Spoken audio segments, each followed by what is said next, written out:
नमस्कार, आप देख रहे हैं डेली 24 भारत। आपके साथ मैं हूं विदुषी मिश्रा। चलिए शुरू करते हैं देश की बड़ी खबरों से। विदेश मंत्री एस जयशंकर ने भारत और अमेरिका के बीच रूस से तेल खरीद और व्यापार को लेकर जारी तनाव पर स्पष्ट रुख अपनाया है। उन्होंने कहा कि भारत की 3 स्पष्ट रेडलाइंस है: किसानों के हित की रक्षा, राष्ट्रीय हितों के तहत तेल आयात और पाकिस्तान मामले में किसी भी मध्यस्थता का विरोध। जयशंकर ने अमेरिका के दोहरे मानकों पर सवाल उठाते हुए कहा कि रूस से तेल खरीद को लेकर भारत पर पेनल्टी लगाई गई है, जबकि रूस से सबसे बड़ा तेल आयातक चीन पर कोई टैरिफ नहीं लगाया गया। उन्होंने कहा कि अगर रूस से तेल खरीदना सही नहीं तो यूरोप और अमेरिका भी क्यों खरीदते हैं। भारत अपनी रणनीतिक स्वायत्तता बनाए रखेगा और किसी भी दबाव में नहीं आएगा। उन्होंने अमेरिका के साथ व्यापारिक बातचीत जारी रखने की बात कही, पर स्पष्ट किया कि किसानों और छोटे उत्पादकों के हित सर्वोपरि हैं और इस पर कोई समझौता नहीं होगा। जयशंकर ने विपक्ष और आलोचकों पर निशाना साधते हुए कहा कि वो स्पष्ट करें कि वो किसानों के हितों की रक्षा करने को तैयार है या नहीं। भारत अपने राष्ट्रीय हितों के प्रति प्रतिबद्ध है और ऊर्जा सुरक्षा के फैसले अपने रणनीतिक हितों के अनुरूप लेगा। इस परिप्रेक्ष्य में भारत ने रूस से तेल की खरीद जारी रखने का फैसला किया है, भले ही अमेरिका ने 25% पेनल्टी लगाई हो। So what happens is it's not the first time we have seen things, and the interesting thing is when you look sometimes at the certificates. Mumbai Kushinagar express के एसी कोच में बाथरूम के कूड़ेदान में 5 साल के बच्चे का शव मिलने से सनसनी फैल गई। पारंपरिक जांच में पता चला है कि बच्चे का अपहरण उसके ही मौसेरे भाई समेत रिश्तेदारों ने किया था। इस घटना की सूचना मिलने पर रेलवे पुलिस और अधिकारियों ने तुरंत मौके पर पहुंचकर जांच शुरू कर दी है।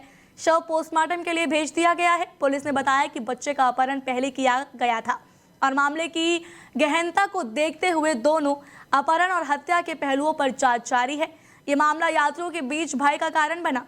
पुलिस ने संबंधित लोगों के बयान दर्ज कर मामले की जांच तेज कर दी है।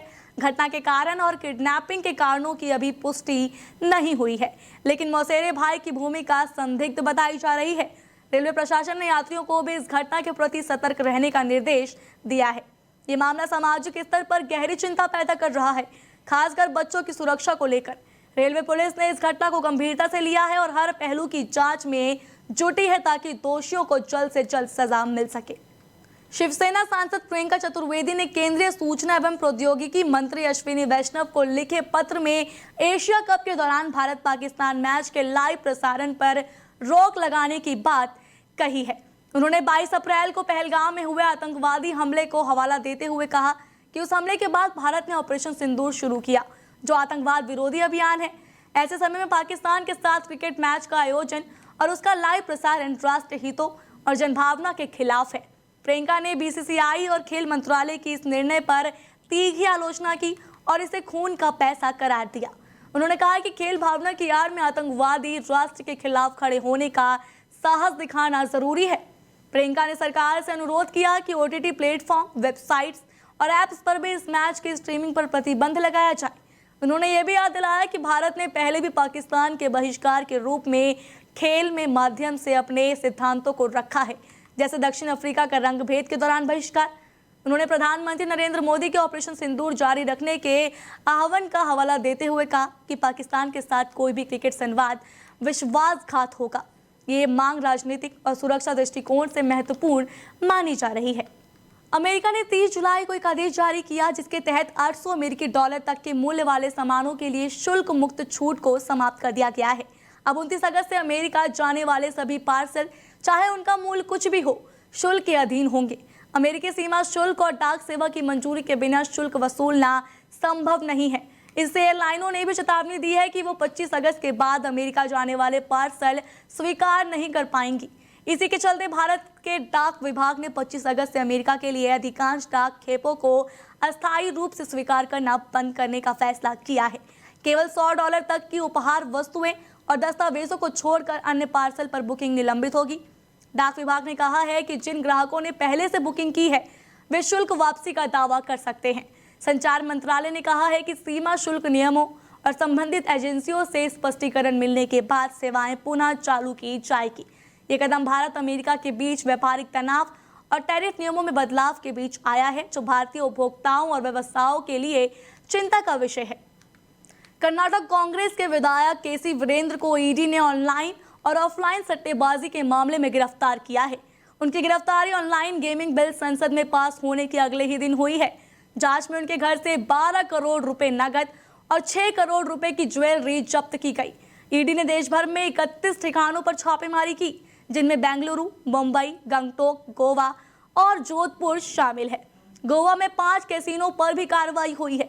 जांच में पता चला है कि आरोपी केसी वीरेंद्र कई ऑनलाइन सट्टेबाजी वेबसाइट चला रहा था, जिनमें किंग 566 और राजा 566 शामिल है। उनके परिवार के अन्य सदस्य भी इस मामले में शामिल है।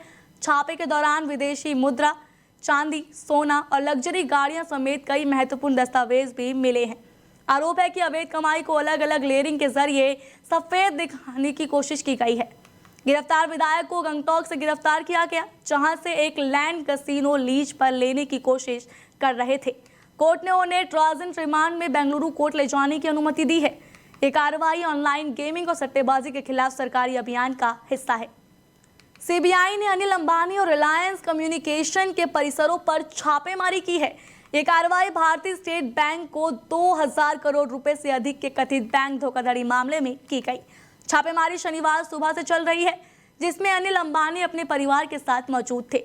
इस मामले में एफआईआर भी दर्ज की गई है। एसबीआई ने जून में इस धोखाधड़ी की शिकायत की थी और इसे धोखाधड़ी के रूप में वर्गीकृत किया गया था।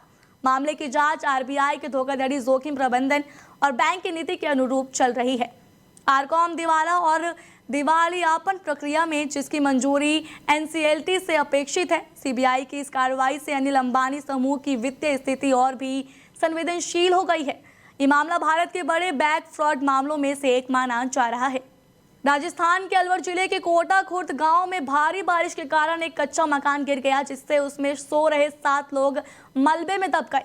ये घटना देर रात उस समय हुई जब पूरा परिवार बरामदे में सो रहा था। हादसे के वक्त घर के भीतर एक ट्रैक्टर खड़ा था, जो छत की बीम को थामे रहा और मकान पूरी तरह ढहने से बच गया। ट्रैक्टर ने इस तरह से बीम को सहारा दिया, जिससे मकान का एक हिस्सा ही गिरा और बाकी हिस्सा खड़ा रह गया। ये घटना अगर ट्रैक्टर वहां ना होता तो और भी भयावह होता। स्थानीय लोगों ने बताया कि तेज बारिश के कारण दीवारें कमजोर हो गई थी। जैसे ही मकान गिरा, आसपास के लोग दौड़े और तुरंत रेस्क्यू शुरू किया। ग्रामीणों की मदद से सभी 7 लोगों को मलबे से सुरक्षित बाहर निकाल लिया गया। हालांकि कुछ लोगों को चोटें आई हैं, लेकिन किसी की जान नहीं गई, जो कि एक चमत्कार ही कहा जा सकता है।